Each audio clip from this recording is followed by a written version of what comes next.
हाँ तो भाई सुनो, कि कुछ बच्चों का कमेंट आ रहा था कि भैया यार कोई भी क्वेश्चंस होता है या कोई भी सब्जेक्ट होता है मुझे अच्छे से समझ में नहीं आता।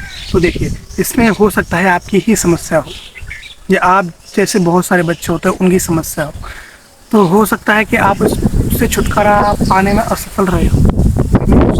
आप खूब ट्राई कर रहे हो कि मुझे समझ में आए बट वो नहीं आए। जैसे मैं आपको बताऊँ, जैसे 6-7 चीज़ में 6-7 या 8-9 में 8 तक है, जैसे 8 तक आपको इंटीजर्स का मल्टीप्लिकेशन, जो लाइक रेशनल नंबर्स होते हैं उनका मल्टीप्लिकेशन, रेसिप्रोकल्स वाले वैसे 1/2 वाले, तो इन वालों का इन जैसे क्वेश्चंस को मल्टीप्लिकेशन, डिवीज़न ये सब सिखाया जाता है। क्यूब्स निकालना, स्क्वायर निकालना, क्यूब रूट निकालना, स्क्वायर रूट निकालना, ये सारी चीज़ें सिखाई जाती हैं। और एट द एंड जब ये चीज़ें यूज़ की जाती है हैविली इन द 9th और 10th क्लास, तो ये आपको आती ही नहीं है, बिकॉज पहले आपने पढ़ी ही नहीं थी ध्यान से, आपने छोड़ दिया। बहुत सारे बच्चे तो 9th ही छोड़ देते हैं, उसको छोड़ फिर 10th में पढ़ते हैं, तो इतना परेशान होते हैं ना भाई, वो क्वेश्चंस को रटना पड़ता है उनको, समझ पा रहे, क्वेश्चंस को रटना पड़ता है। तो मैं आपसे यही बोलना चाहूँगा, प्लीज़ सबसे पहले तो आप देख लो कि आपको कोई चीज़ें नहीं आती है, उनको थोड़ा स्ट्रॉन्ग करो। अगर वो आपको आने लगेंगी तो 100% आपको सारी चीज़ें आने लगेंगी। जैसे मैं साइंस की बात करूँ तो साइंस में बहुत सारी चीज़ें होती हैं जो शुरू में आ जाती हैं, जैसे टेम्परेचर की यूनिट क्या होती है, केल्विन, ये सब आपको पता रहता है। तो मैं जस्ट मतलब मैं भी, कोई भी टीचर होता है वो आगे निकल जाता है थोड़ा थोड़ा बटा जैसे एस क्या डिस्प्लेसमेंट है या आपने पढ़ लिया। वैसे 9th में आपने पढ़ा होगा ना पढ़ा होगा, 9th अब बहुत सारे बच्चे 9th नहीं पढ़ते साइंस में, तो वो करते हैं 9th में आपने पढ़ा होगा डिस्प्लेसमेंट, वेलोसिटी, स्पीड वगैरह वगैरह वगैरह, वो चीज़ें 9th किसी ने छोड़ दी तो वो 11th में आके पढ़ेगा, डायरेक्टली पढ़ेगा।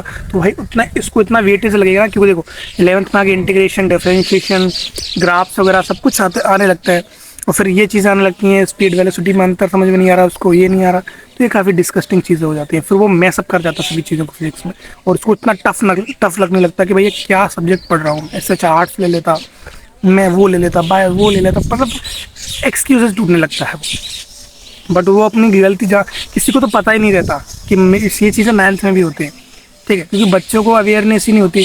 बट किसी के क्या है, पेरेंट्स ज़्यादा पढ़े लिखे नहीं होते, उनको क्या लगता है कि अगर बच्चा 9th में 10th का पढ़ेगा ना, ठीक है, तो उसके अच्छे से मार्क्स आएंगे। बट ये गलत चीज़ है, ये खराब चीज़ है।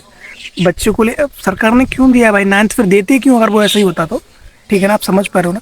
अगर सरकार को 10th में, आप बोर्ड के मार्क्स से होता क्या है, ठीक है ना, लाइक मान के चलो 10th की मार्कशीट में अगर आपकी 75 या 80+ है ना, तो आप मेजरली सभी जो एग्जाम्स होते हैं उनमें फॉर्म डाल सकते हो, एयरफोर्स सभी में डाल सकते हो। और जो वो मार्कशीट होते हैं उससे मार्क्स नहीं मिलाते, वो मार्क्स नहीं देते आपके, ठीक है ना। वो आपका एग्जाम होता है ना किसी भी एयरफोर्स से नहीं वगैरह का, वो उसके हिसाब से आपका मेरिट लिस्ट आती है, उसमें सेलेक्ट होते हो आप, आपके 10th की मार्क्स के हिसाब से नहीं, ठीक है ना। बहुत सारी जॉब्स होती हैं बट वो ज़्यादा हैविली रिकमेंडेड नहीं होती, जैसे NDA वगैरह होता है, उनके एग्जाम्स के हिसाब से होता है, मार्क्स मैटर नहीं करते, ओनली आपकी डेट ऑफ बर्थ मैच करता है वो। तो मैं ये नहीं चाहूँगा, मैं आपसे बोल रहा हूँ कि 9th पढ़ो अच्छे से, ठीक है, 9th पढ़ो, फिर 10th पढ़ो। ऐसा नहीं कि 9th में ही 10th का पढ़ लो, फिर 10th में आगे 10th का पढ़ रहे एक्चुअली मैं पढ़ नहीं रहे, रट रहे उस चीज़ को। तो मैं आपको यही सजेशन दूंगा, प्लीज़ प्लीज़ प्लीज़, जो आप क्लास में हो आप उसी क्लास का पढ़िए, एक्स्ट्रा मत बनिए आप कुछ भी, ठीक है ना, ठीक है। और सोशल साइंस होता है, हिंदी होता है, देखो हिंदी तो आप बोल रहे होता हो, लाइक मैं बोल रहा हूँ, तो मुझे अच्छे से समझ में आती है हिंदी क्या बोलना चाहता है क्वेश्चन, मैं क्या लिख रहा हूँ। बहुत सारे बच्चों को इंग्लिश पढ़ना नहीं आती है, तो उनके लिए कोई भी सब्जेक्ट वो टफ हो जाता है, तो इसमें मेरी कोई गलती नहीं है, बच्चे की कोई गलती नहीं है, तो गलती है किसकी फिर, कि बच्चे की गलती होती है बट वो मानता नहीं है।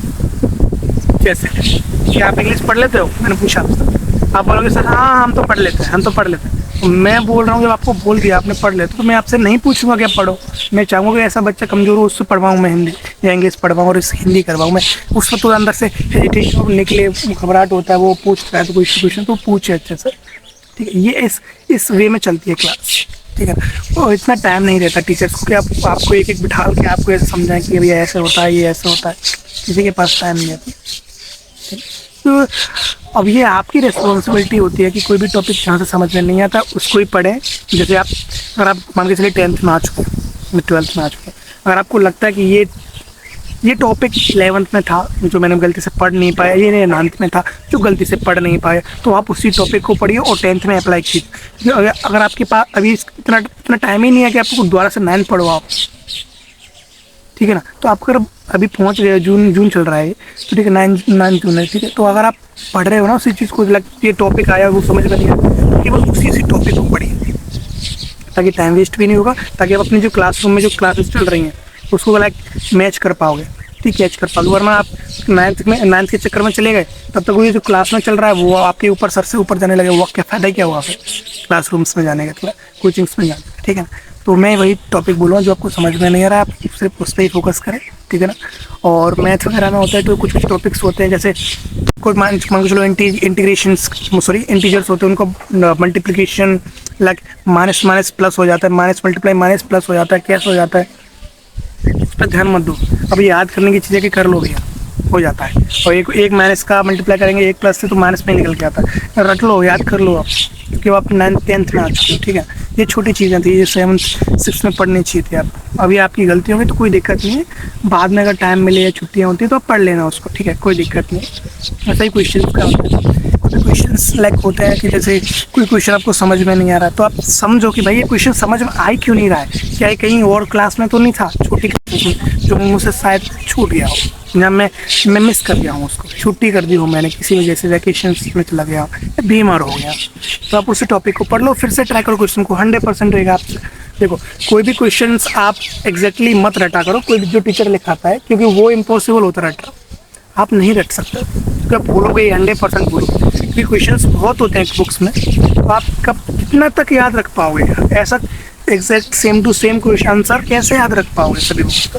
तो आप उससे समझ में लो कि क्या पूछ रहा है क्वेश्चन, मुझे किन किन टॉपिक्स के बारे में लिखना है, मैं उसमें किस किस के बारे में बता गया, तो आप पॉइंट्स बनाओ, उसको रिमेंबर करो और देन आंसर राइट करो, तो वो आपके लिए हेल्पफुल रहे।